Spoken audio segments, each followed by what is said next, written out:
വലപ്പാട് ഗ്രാമപഞ്ചായത്ത് 15-ാം വാർഡ് സ്ഥാനാർത്ഥി PS ഷജിത്തിന്റെ സ്ഥാനാർത്ഥി പര്യടനത്തിൽ ദേശീയ ചലച്ചിത്ര അവാർഡ് ജേതാവ് പ്രിയനന്ദൻ, കവിയും ചലച്ചിത്ര ഗാനരചയിതാവുമായ എങ്ങണ്ടിയൂർ ചന്ദ്രശേഖരൻ, പ്രവാസിയും സാമൂഹ്യ പ്രവർത്തകനുമായ ബിജു പുളിക്കൽ തുടങ്ങിയവരുടെ നേതൃത്വത്തിൽ വോട്ട് അഭ്യർത്ഥനയുമായി ഗൃഹസന്ദർശനം നടത്തി. സ്ഥാനാർത്ഥി PS ഷജിത്തും LDF പ്രവർത്തകരും യാത്രയെ അനുഗമിച്ചു. അല്ലെങ്കിൽ മനുഷ്യരായിട്ട് നമുക്ക് നേരിട്ട് അവർക്ക് പരാതി പറയാൻ പറ്റാവുന്ന ഒരിടെങ്കിലും കേരളത്തിൽ സംഭവിച്ചത് ചെറിയ കാര്യമില്ല. അത് വിട്ടുപോരും. അത് ജാതിക്കും മതത്തിനും ഒക്കെ അതീതമായ ഒരു മൂല്യബോധത്തിൻ്റെ നിലകളുടെ മനുഷ്യരുടെ പ്രവർത്തനം കൊണ്ടാണ്.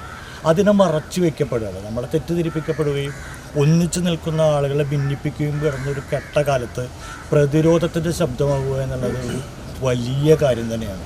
നമുക്ക് ഏതെങ്കിലും തരത്തിൽ പറയുകയാണെങ്കിൽ കുറവുകളുണ്ടെങ്കിൽ പോലും ഏതൊരു മനുഷ്യനെ സംബന്ധിച്ചിടത്തോളം ഇവിടെ ആരോഗ്യ മേഖലയിലെ കാര്യത്തിലായാലോ വിദ്യാഭ്യാസ നിലവാരത്തിൻ്റെ കാര്യത്തിലായാലോ ഏതൊരു തരത്തിൽ നമ്മൾ മുന്നോട്ട് തന്നെയാണ്. മറ്റൊരു തരത്തിൽ പോലെയല്ല. അപ്പോൾ ലക്ഷക്കണക്കിന് രൂപയുടെ ചിലവ് വഹിക്കുന്ന സ്ഥലങ്ങൾ നമ്മൾക്ക് ചിലപ്പോൾ മെഡിക്കൽ കോളേജോ അല്ലെങ്കിൽ പ്രാദേശിക ആശുപത്രികളോ കുറച്ച് ക്യൂ നിൽക്കേണ്ടി വരും, അല്ലെങ്കിൽ അതുമായി ബന്ധപ്പെട്ടും. പക്ഷേ ആ സൗകര്യങ്ങൾ നിലനിൽക്കുന്ന വേറെ ഏത് സ്റ്റേറ്റ് ഉണ്ടെന്നുള്ളതാണ്.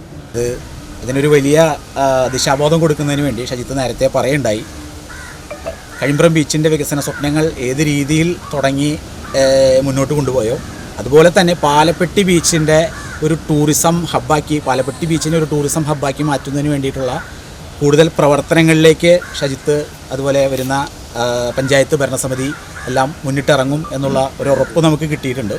അപ്പോൾ അതിൻ്റെ തുടർ പ്രവർത്തനങ്ങൾക്ക് വേണ്ടിയിട്ട് തന്നെ ഷജിത്തിനെ വിജയിപ്പിക്കേണ്ടത് നമ്മുടെ ഓരോരുത്തരുടെ ആവശ്യമാണ്.